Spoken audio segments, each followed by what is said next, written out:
And then that reminder to brighten the fingers, ground through the thumb, the inner palm, the first finger jazz hand approach. From that downward facing dog, let's start to reach the left leg to the sky. Roll out your ankle once or twice each way. And do square the pelvis for another breath or two if you haven't.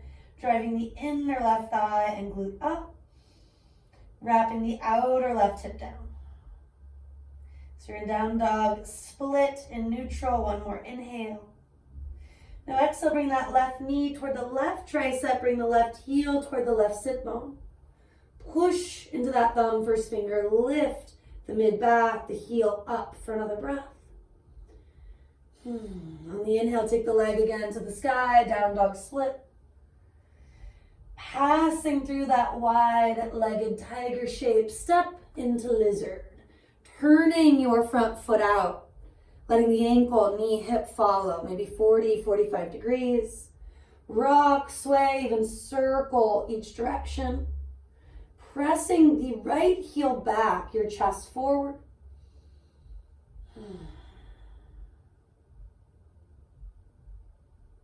And then eventually bring the right knee down. Slide the top of the right foot back, take the heart forward, and maybe come on down to your elbows, your blocks. Maybe just unlock the elbows a little bit more, especially if you know you're going to twist it out. Starting to rock to the outer edge of the left foot if you haven't is next. Brighten those toes when you do, if you do. Push on the inner left thigh, not the knee, but that muscly low mid thigh region. And again, perhaps you're just staying here, letting this be enough. To take it further, circle that left arm, reaching it back, maybe allow for another wrist rotation before you catch the foot, circling it both ways. And then consider that bend of the knee taking hold of your foot or ankle. Ease the heel towards you and consider gazing down. Inhale, kind of kick the foot back, consider gazing up. If your bottom wrist starts to get tender, it sometimes does, that's where you could, of course, put your forearm on a block. You could also just lift onto fingertips. Try to bring a little bit more of the awareness into that front heel, the left leg. And at this point, a last couple of breaths at whatever edge makes the most sense today. It doesn't have to be the edge that you can ultimately get into some days. Exploring what works right now. We'll release that foot slowly, heel toe the left one in. Frame the left foot for the half split with a twist. Sending the left heel forward. This is where maybe your blocks become even better friends as needed. Drawing the chest forward, that left thumb can help the left thigh move back and down. And then at some point, your left foot starts to rock toward the baby toe edge. And maybe 45, 50 degree rotation or so. Taking that right hand where the left hand is or was and keep on twisting. Getting into our glutes, the outer hip, the AT band. And depending on where your tension is, you might feel a lot of the release still in the calf, the hamstring, where they intersect at the back of your knee. If all you're feeling is your face because you're biting your lips, you're tightening up, let that go. Take another exhale or two in the twist first. And then when you untwist, maybe you want to slide it out toward a full split. If you're practicing in a room that's, less than 68, 67 degrees or so Fahrenheit, do opt to stay in the half split with me. If you're just feeling stiffer, this is often enough. Perhaps you do walk the hands, the crown forward, ebbing and flowing, or just letting the body fold. Take another big sigh or two. Clearing stress, soreness, anything coming up that needs to go. Breathing out the stuff that is not serving you. You're going to bend into your front knee. Curl the back toes under.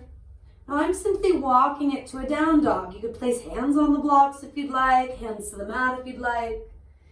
Maybe you do want to flow, weave something in that's resonating. And then eventually we're going to take the right leg to the sky, holding for a moment. You can circle that ankle each way. Wake up the glute, the inner thigh a little bit more, sending it toward the sky, left heel toward the earth. And after a few breaths, our right knee moves toward the right tricep, the heel lifts toward the right sit bone. Breathing in, breathing out, see if you can root and rebound into the mid-upper back region. One more breath. On the inhale, take the leg to the sky, passing through that wide-legged, tiger-inspired shape, do step into lizard. Turning that foot out, let the ankle, knee, hip follow. Maybe you rock and sway, maybe you circle, letting your left heel reach back, the heart, the crown of the head reach forward. After a few breaths, let your back knee release down, sliding the foot back so you're closer to the thigh than the kneecap. The heart travels forward, maybe the forearms move forward and down, maybe the blocks are there to catch you kind of in between. This is where you might rock to the outer edge of the right foot, brightening toes. In order to go further, maybe you do change up the way you're working in the arms, but always feeling like you can back off or add more. That includes pressing on the inner right thigh, not the knee, go a little higher. Breathing in, breathing out, you'll eventually twist. Any extra circles here of the wrist, waking up the fingers before we have to use them again, right, to hold the ankle. And if that bottom hand's bugging you, I talked about climbing on fingertips, dropping down to the forearm. Honoring our joints, even if they're not the ones that are supposed to be getting the stretch here. Sometimes they end up doing more than their fair share. Noticing that line where effort meets ease, and your edge might look different day to day. In fact, it will, at least in some poses. Linger in that variation that feels like you need some time, some space. That might be where a weirder sound, sigh comes into play.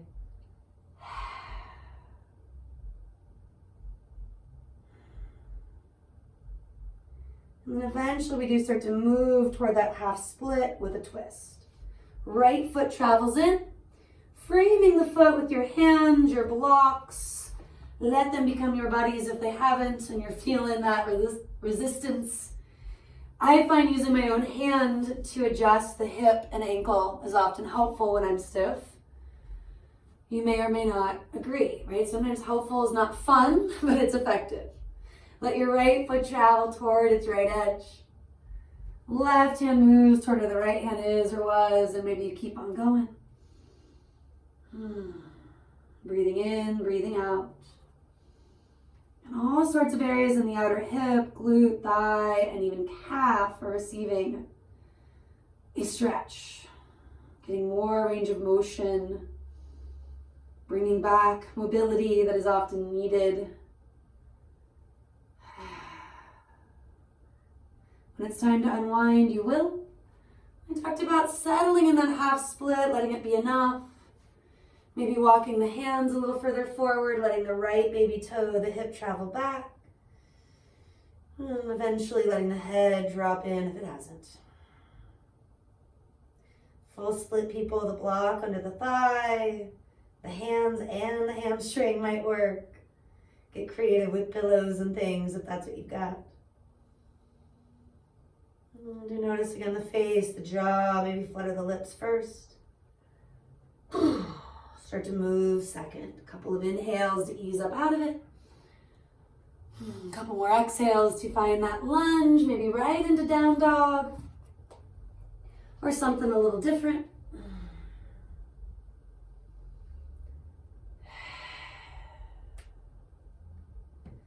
Next 3 breaths or so, making it your own.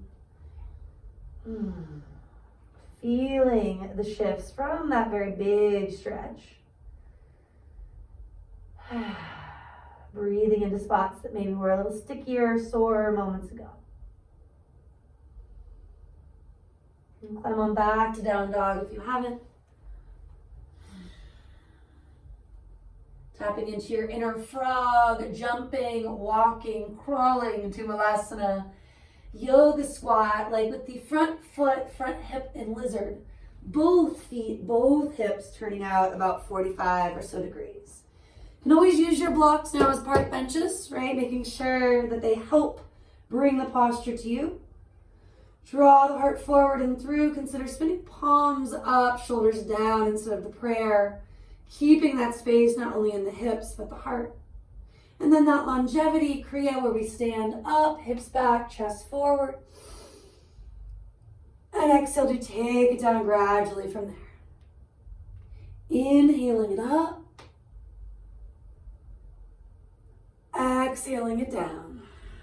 For today, 3 more, breathing in. And maybe you're working with Ujjayi, the ocean sound, maybe not. Releasing however you need to.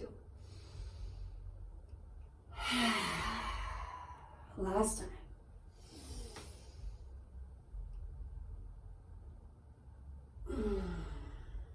Now sitting your bum back, draw the heart forward. Now considering the prayer shape, but again, palms spinning forward might be better. Take another 3 full breaths, just being. And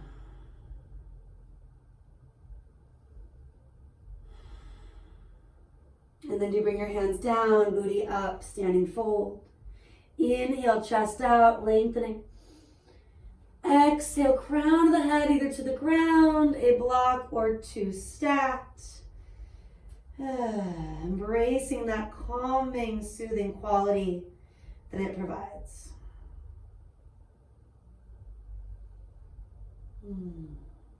Take a few more big exhales, just letting yourself be.